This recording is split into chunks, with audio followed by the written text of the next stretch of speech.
तर संविधान प्रस्तावनेतील समाजवाद आणि धर्मनिरपेक्ष शब्द वगळण्यासाठी याचिका दाखल करण्यात आलेली आहे।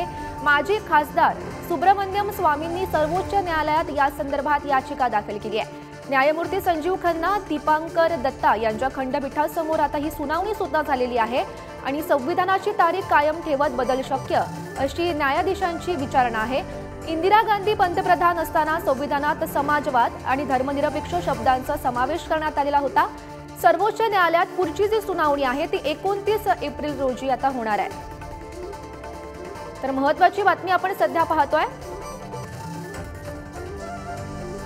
तर संविधान प्रस्तावनेतील समाजवाद आणि धर्मनिरपेक्ष शब्द वगळण्यासाठी आता याचिका दाखल करण्यात आलेली आहे।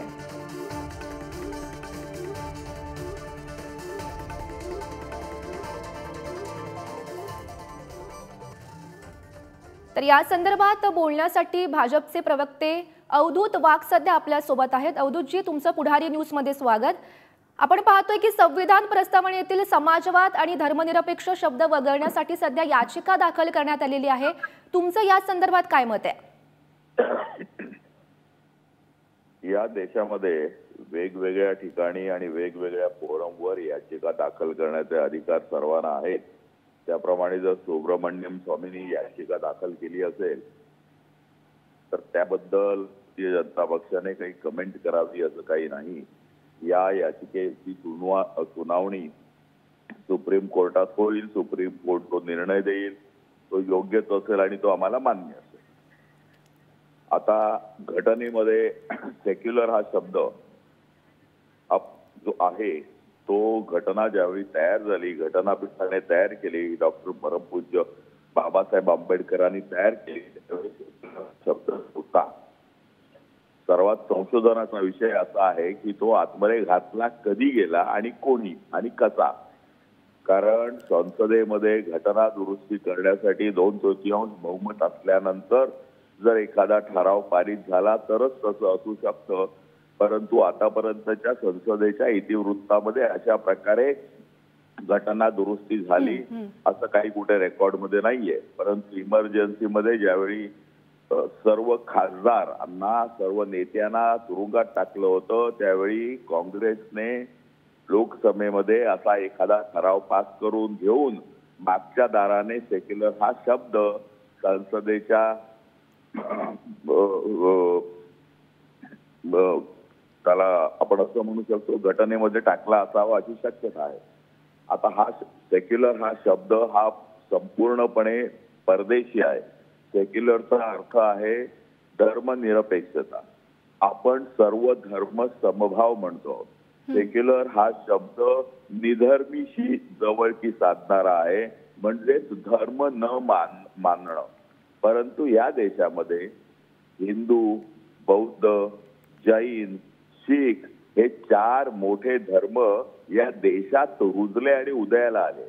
त्यानंतर यहुदी, ख्रिश्चॅनिटी, इस्लाम आदी परकीय भूमीमध्ये जन्माला आलेले धर्म सुद्धा इथे रुजले, वाढले, फळफळले आणि त्यामुळे सर्व धर्माचं हे भारत हे स्थान आहे। तर त्याला निधर्मी कसं म्हणता येईल? त्यामुळे वेगवेगळ्या धर्माने नटलेला हा भारत देश सर्व धर्म समभावी आहे। परंतु दुर्दैवाने सर्व धर्म समभाव या शब्दाला पर्यायी शब्दच इंग्रजीत नाही आणि तो चुकीचा सेक्युलर हा शब्द आपण वापरतो आहोत। भारत सेक्युलर नाही, भारत सर्व धर्म समभाववादी आहे। आम्ही सर्व धर्माला समान मान देतो, सर्व धर्माला आम्ही सन्मान करतो आणि सर्व धर्माची ही भूमी आहे असं भारतीय जनता पक्ष मानतो। परंतु सेक्युलर हा शब्द हा चुकीचा आहे या दृष्टिकोनातून, उच्च दृष्टिकोनातून तो सर्व धर्म समभावाला पॅरलल नाही आहे असं आमचं मत आहे। आता राहिला प्रश्न समाजवाद। समाजवाद हा पॉलिटिकल शब्द आहे। एखाद्या देशाची अर्थव्यवस्था आणि नीती कशी असावी तर त्याच्यासाठी जे वेगवेगळे पर्याय आहेत त्याच्यामध्ये समाजवाद आहे, त्याच्यामध्ये कम्युनिझम आहे, त्याच्यामध्ये कॅपिटलिझम आहे आणि प्रत्येक देशातल्या निवडून आलेल्या संसदेमध्ये गेलेल्या लोकांनी ठरवायचं असतं की आपल्याला आपल्या देशाची अर्थव्यवस्था आणि नीती ती कुठच्या इजमने गेली पाहिजे.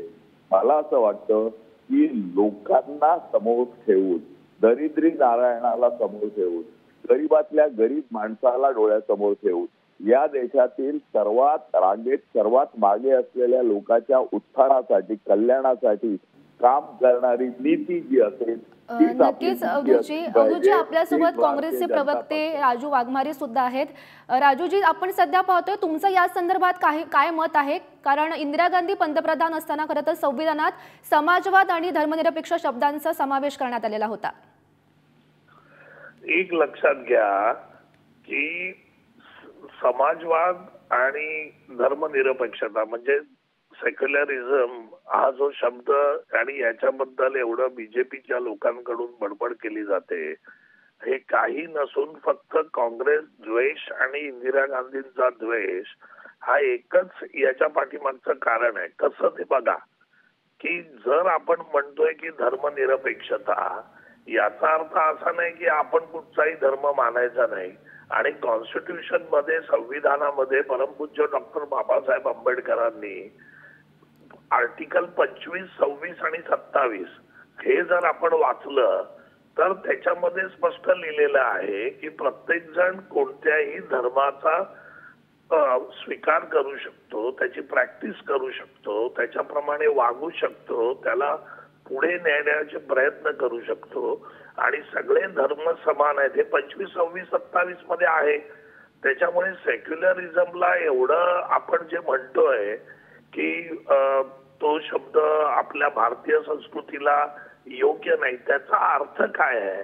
तो अर्थ लक्षात घ्या की सरकारी व्यवस्था किंवा सरकार हे धर्मापासून अलिप्त असलं पाहिजे.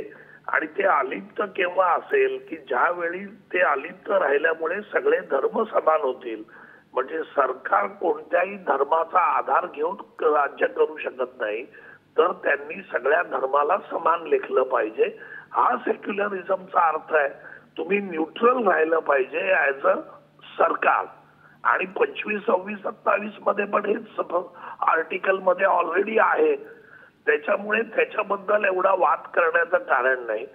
राहिला प्रश्न दुसरा, समाजवाद. आता त्याच्यामध्ये असं सांगितलेलं आहे की आर्थिक आणि सामाजिक समानता ही या देशामध्ये असली पाहिजे. कारण आपल्या देशामध्ये लोकांची परिस्थिती, गरिबी, मध्यमवर्गीय, उच्च मध्यमवर्गीय या सगळ्या गोष्टींमध्ये ज्यावेळी तुम्ही कामं करता देशामध्ये, तर देशाचं काम करत असताना आर्थिक आणि सामाजिक इक्वॅलिटीकडे, समानतेकडे आपण गेलं पाहिजे. आज सगळीकडे आरक्षणाचा जो मुद्दा आहे किंवा आरक्षण संविधानाने जे दिलं होतं किंवा जे दिलेलं आहे त्याचा अर्थच मुळी तो आहे की समाजवाद हा आपण सगळ्यांनी इक्वल, मग इक्वल येण्यासाठी, समानतेमध्ये येण्यासाठी जे जे करणं शक्य आहे ते सरकारने करायला पाहिजे. आणि त्या पद्धतीचा आपला देश आहे. म्हणजे जर तुम्ही धर्माच्या बाबतीत म्हणाल तर आपल्या देशामध्ये विविध धर्म आहेत, विविध जाती पोटजाती आहेत.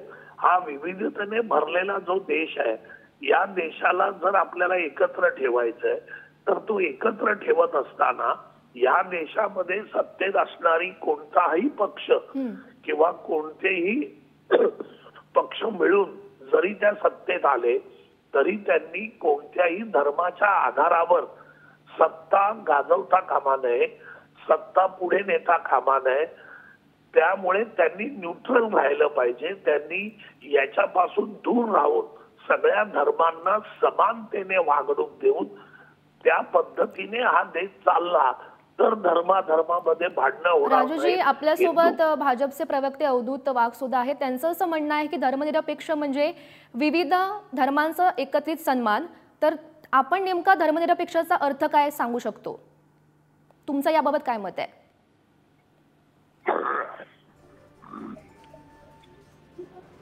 धर्मनिरपेक्षतेचा अर्थ असा नाही की तुम्ही वेगवेगळ्या धर्मांचा आदर करू नका किंवा त्यांना वेगवेगळं समजा. हा अर्थ असा आहे की तुमचा धर्म, प्रत्येक जण आपापला धर्म पाळू शकतो. पण आपण जी संविधान कशासाठी आहे तर सरकार चालवण्यासाठी संविधान आहे, हा देश चालवण्यासाठी संविधान आहे. संविधानाच्या गाईडलाईनवर आपला देश चालतो. आपल्या देशातली सरकार चालतात, राज्यातली आणि केंद्रातली. मग सरकार ज्यावेळी चालवतो देश, त्यावेळी त्याला कोणत्याही एका धर्माचा पुरस्कार करता येऊ नये.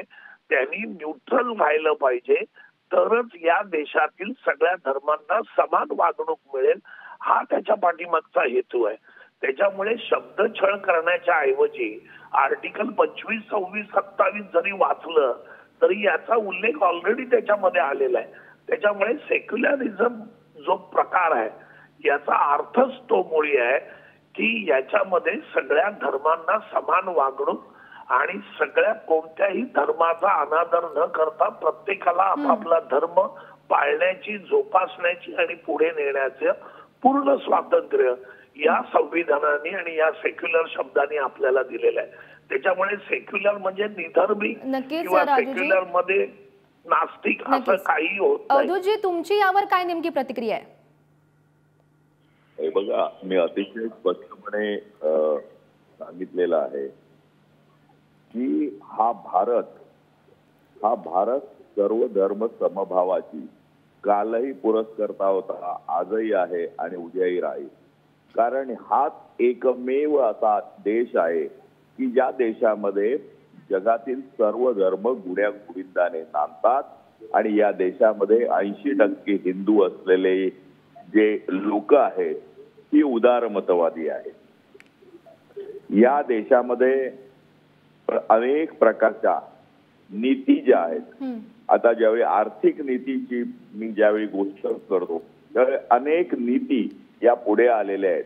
तुम्हाला कर्पूरी ठाकूर ज्याला कालच म्हणे यात गेल्या आठवड्यामध्ये भारतरत्न मिळाला, ते समाजवादी होते.